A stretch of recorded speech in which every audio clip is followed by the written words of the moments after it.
What we're going to talk about today is malware detection within an acquired image. Many of us have had the opportunity to perform this kind of analysis, whether it's a customer gives us a hard drive and says, we think it's been infected, can you find out what it's been infected with? Or in other cases with law enforcement, we might have encountered issues like the Trojan defense, or having to determine if there's any kind of malicious software. Perhaps not a Trojan, perhaps not a virus or worm, but to determine if there's any kind of malicious software on the system. So many times where the tools that we have available aren't necessarily up to the task, so what do we do about that? And that's what we'll talk about today. Yes, Brad, and if I do happen to say malware, everybody has to take a drink. That still applies from the open source conference. And if I say malware, I'm ready to go. Are you ready, Brad? Okay, let's kick this thing off. Okay, a little bit of an introduction. This is kind of my stock introduction slide I'm including in the presentations now that I'm with Applied Security. I'm just an analyst guy. I blog, therefore I am. As Mike said, I've written a couple of books and written some open source tools. So moving on. So why are we here? What we're going to do is discuss some of the malware characteristics or characteristics of malware in order to develop an understanding of what we're looking at. Basically, if anybody's seen the original Blade movie, at one point there was a quote in there, once you understand the nature of a thing, you know what it's capable of. And believe it or not, that applies here. Antivirus isn't always the solution that we'd like it to be. Sometimes we'll get an image and we'll scan it with antivirus and they won't find anything. I've scanned images with up to 6 antivirus scanners and not that. Come on, Mike, I didn't say malware. Anyway, he drank anyway. I've scanned images with up to 6 antivirus scanners, some free, some commercial, usually a mix of half and half, at least 2 commercial, very recently updated antivirus scanners, and not found a thing. And yet there was in fact something malicious on the system. So that's what we're going to talk about today, some of the characteristics that allow us to understand the nature of what we're looking for. There you go, I didn't even say it. So what is this all about? Basically, it's malware detection. We have to take into account the limitations of antivirus. And to give you an example of this, back in July, I attended a presentation or a demo by the Carbon Black guys. If you haven't seen what Carbon Black is, you might want to go to getcarbonblack.com and check it out. But basically what they did is they installed their sensor on a home user system, one of their own employees' home user systems, and it got hit by a browser drive-by. And because it had Carbon Black running, they were able to actually capture all 3 stages of the download. So following the process chain back by clicking on the final process and going to parent process to parent process to parent process, they were able to find out that the user was running Firefox, it got hit by a Java exploit, and then it downloaded the first of 3 stages of the malware. So they were able to capture the actual executables. And by dumping the hashes for those executables up on VirusTotal, the first and the third stage was not detected by 43 scanning engines. The second stage was detected by 5 of 43 scanning engines.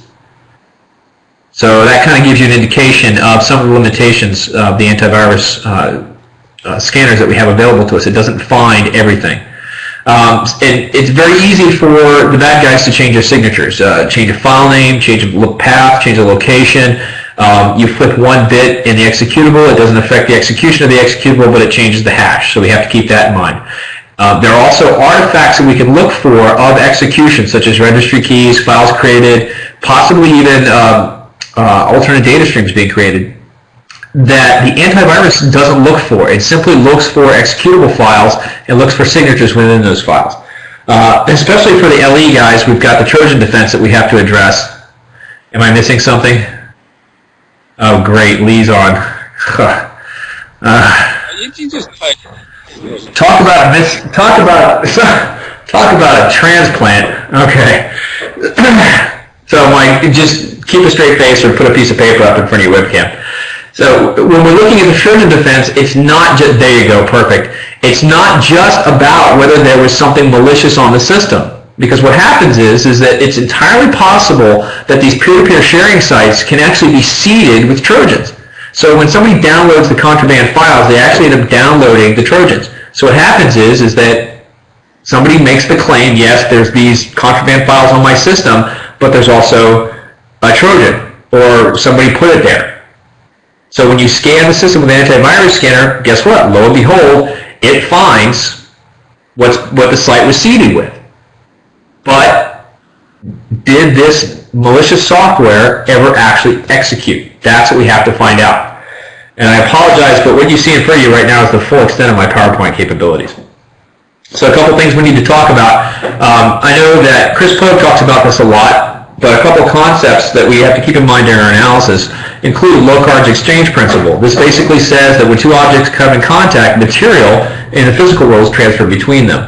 And this applies to the digital world as well. When I sit down and interact with the keyboard of my system and I type stuff and I just do my normal work, I'm leaving trails, I'm leaving artifacts on the system. The same is true with intrusions and infections as well. When malicious software interacts with the system, traces are left behind on that system. If the malicious software communicates off of the system, then the remote system also has bits and pieces of the victim system or the infected system associated with it as well, so specifically a memory with regards to IP addresses and things like that. Then another concept we need to keep in mind is the absence of an artifact where we expect to find one is itself an artifact. I've seen this a couple of times when I did some analysis of a system and Redripper turned up no indications of a recent docs key. Now, when you create a user profile from the very beginning and you don't do anything with it, you just simply create the account and then log into the account, the profile is created, the ntuser.dat will have a recent docs key.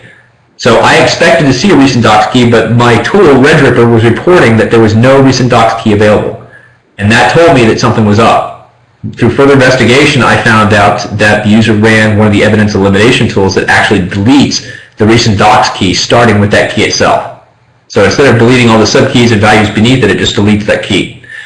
So if you're doing an analysis of a Windows system, for example, the absence of prefetch files could tell you quite a bit. For instance, if there were no prefetch files, either prefetching was turned off, disabled through the registry, or it was never enabled from the beginning. So this can be very important information if you don't find any prefetch files. And Douglas asked the question, was it CC Cleaner? No, actually it was an older version of Window Washer.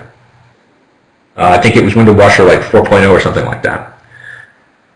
Okay, some of the characteristics that we're talking about, we're actually going to go over 4 characteristics. And the reason that there are 4, the reason that I'm presenting 4, is back when I was on the IBM team, we needed a way to communicate to the other analysts these characteristics or a thorough understanding of the malware itself, so that they would not only feel comfortable when going on site and discussing it, but they could also communicate that understanding to the customer. And that was very, very important. So we thought it was a good idea, and it actually worked out pretty well, I think, to come up with 4 basic characteristics of malware. So the first one is the initial infection vector, or IIV. And basically what this does is this helps you understand, yeah, there you go, you're going to be doing that all night long. This helps you understand how, or answer the question, how did that software or how did this code get on the system in the first place? How did it get there? Some examples right now are drive-bys, browser drive-bys. We see a lot of phishing attempts, and in some cases very successful ones. Many cases, code will get on systems through the use of attacks to vulnerable services, whether it's an individual service like a web server, or it's a combination of services like SQL injection. So understanding how that malicious software can actually get on the system, whether it's the first stage or follow-on stages from a multi-stage downloader attack, understanding that will help you have a better understanding of what you're looking for. Then there's a propagation mechanism. This is sort of a variation of the initial infection vector, but first of all, you ask yourself the question, does the malware move between systems? Does it go from one system to the next? And if so, how does it do that? Does it piggyback off of thumb drives? Does it communicate to file shares? Or is it a worm that, once it gets on the system, moves to other vulnerable systems on the network? So understanding that can also help you scope your incident as well as understand the nature of what you're dealing with. Okay. The persistence mechanism. This is software, the malicious software likes to remain resident on a system, and Jesse Kornblum pointed out the rootkit paradox a while back, which is basically the rootkits want to run, but they want to remain hidden. In order to run, they're subject to the low card exchange principle, and the same is true with just non-rootkit malicious software. It wants to run and it wants to remain persistent on systems. So when the user shuts down the system and then turns that system back on the next day, or 2 weeks later when they come back from vacation, they want that malicious software to still be there. So how does that software remain persistent on the system? Most notably is some sort of registry persistence mechanism. It's not the only one, but it's very notable. I've been keeping track of a lot of the malware that's been coming out recently, and it's, believe it or not, there's still a lot of the software that writes to the run key. A lot of that seems to be the persistence mechanism, and for those of us that have been around for a while, doing this kind of work, that seems fairly obvious. But they're not trying to hide from us. They're trying to hide from the system administrators and the users. So, if you read any of the annual reports that come out, many victims, depending on the report that you read, whether it's Trustwave, Mandiant, or Verizon, the victims in that customer base are being notified well after the fact, well after an intrusion has occurred. Sometimes weeks, sometimes as much as a month. So the fact that somebody's hiding or using a persistence mechanism in the run key, it does its job. It works. So why not use it? If everybody, I don't know if everybody's familiar with the DLL search order, but I included that here because it's basically a non-registry persistence mechanism. So without writing to the registry, they can actually remain persistent on the system by using the functionality of the system. We see this. I've seen this several times in APT cases, and I think June of last year or June of the year before, there's a significant discussion that came out. I think it was some of the first was with Mandiant, and Nick Harbour made a post to the Mandiant blog back in June or July of 2010 that actually had some good information about that. Okay. Finally, there's artifacts, and if you think about it, persistence mechanism can also be an artifact, but artifacts are more expansive than just the persistence mechanism. A lot of times what you're looking for is evidence that the malware actually executed. And a lot of times you'll find alternate data streams.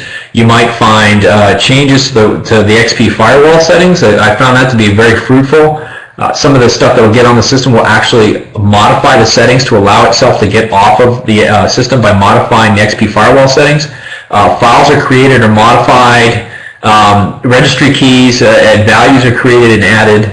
Basically, artifacts are what's created when the malicious software interacts within its ecosystem. And a lot of this is based not on the malware itself, but it's based on how it's based on that low cards exchange principle as the malware interacts with the operating system itself. Because there's a lot of things that the operating system just does by the nature of how it's written, by, for instance, XP or Windows 7. There's a lot of things that it just does. So no matter how well written the malware is, there are going to be artifacts left on the system, and these are a lot of the things that we can look for. I have an example down here is that, I spend a lot of time out on Manassas battlefield, especially on the weekends, and there's a pond out there. I don't need to know that a rock was dropped or thrown into the middle of the pond. I don't have to see the rock being thrown. I don't have to see somebody standing there and throw the rock. I simply look at the ripples on the lakeshore. That's one of the artifacts that I would look for, and hopefully that example kind of makes sense. So when we're talking about an acquired image, we don't have a running system. Many times we don't have access to a memory dump. We just have a system that's already been shut down. When I've been doing incident response, a lot of times I'll get a call after the customer's actually shut the system off, and basically it's go ahead and send me the laptop. Or in some cases, believe it or not, they've actually imaged the drive already, so they just want it analyzed. So given the limitations of malware, what are some other things that we can look for with respect to these characteristics? Okay. What we want to look for is how this malicious software is different from normal files. Is it because of the creation date? Is it because when it was accessed? Is it because of the modification date? Is it the contents? Is there a difference between the file signature and the file extension? These are all different things that we can look for. Alternate data streams, if you're familiar with those, are not widely used on the Windows operating system. They are used in some cases by very specific applications, but they have very specific names associated with them when they are used by those applications. So when you see arbitrary alternate data streams, that might be an indication that you've got an infection that you're dealing with. I know, for instance, the Poison Ivy configuration utility actually provides the capability for storing the executable for Poison Ivy once it's delivered and running it from alternate data streams. You might want to look for compressed or encrypted files. You might want to look for any new files, and it's, especially when I say new, it's very easy to manipulate the timestamps in the standard information attributes within the MFT. So what you also want to do is look at the file name attributes as well, especially the creation dates there.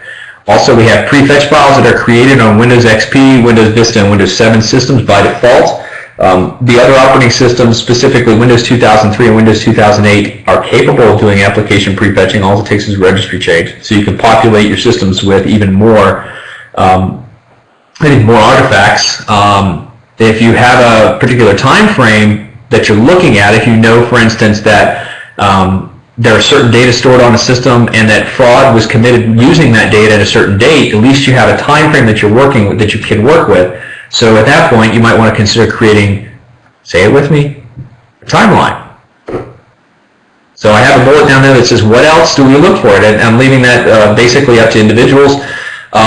There are a lot of tools available to you, and there's also a lot of artifacts that are left behind, and it's very dependent upon the configuration of the operating system as well as what applications are stored on the system. The key is not so much to look specifically for the malware, but to look for indications that it was executed at some point. Look for any indication that there may be something on the system that shouldn't be there. Several years ago at the SAND Summit, Pete Silverman from Mandiant mentioned, let me get this phrasing right, least frequency of occurrence.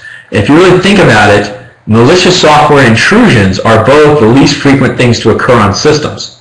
It was a number of years ago when worms would go around internal networks and literally crash the networks because System A would infect systems B and C, System B would infect this system A and C would infect all the other systems, and eventually, memory would be so totally consumed by infections that the systems would crash. Well, the bad guys actually figured out that if they created some sort of indicator on the system, that with the second infection to come around would not infect the system because it would see that the system was already infected. So now the infections become the least frequent things to occur. When you look at all the processes that occur on a regular system just sitting idle, and you look at all that, and you look at what a user does, if you really think about it, the malware is the least frequent thing to occur on systems these days. You might find 2, 3, maybe 4 infections. Some of them are just indications of an infection that was persistent. Maybe the artifacts are persistent, but not the infection. You just don't have some artifacts left over. But the fact of the matter is that the malicious software or malicious activity is usually the least frequent thing to occur. So what you're looking for is you're not necessarily looking for massive spikes in activity like you would see when a user logs in, or when there's a Microsoft update, or when a restore point is created or deleted. What you're actually looking for is some of the least frequent things to occur hidden in all that activity. And that's something important to keep in mind. And again, timeline analysis is an excellent way to approach this. Okay, so what if you had a process or a checklist available to you when it comes to detecting malware within an acquired image? I have a blog post that was up recently that had to do with the DFR online tonight, and in there there's a link to a detection checklist that I posted. So if you go to the blog post or you go to the blog page that I've got listed there, you'll find a link to the detection checklist that I posted up on Google Docs. I didn't post it here because I didn't expect anybody to really copy it down. But that's the detection checklist that I've been using, that I've populated over numerous engagements. It's a living document. I'm adding things to it all the time. I may not, for instance, there are parts of the checklist I may not run. For instance, you'll see a check for alternate data streams on the checklist. I may not run that, particularly if the operating system the file system is FAT, because FAT doesn't support NTFS alternate data streams. So you can actually justify crossing something out and say, I didn't run it because this particular system was formatted FAT, so, and then progress on to the next step. So at this point, are there any questions? Your first word is organization. Okay. Okay, I'm reading the heckling window. Okay, persistence without the, yeah, okay, Pedro posted the link that I mentioned from, wow, well, look at this, we're up to like 93 people, that's pretty cool. And there's the 94. Okay. Anyway, I see that in the heckle window, somebody posted the link to Google Docs. That's cool. Mike said there was free beer. Okay. Aaron's got his 6-year-old here. I don't see any questions. Well, at this point, if you do have any questions, feel free. As Eric's talking, I can go ahead and answer the questions in the chat windows. Okay. So thank you very much. I'll go ahead and go on mute now.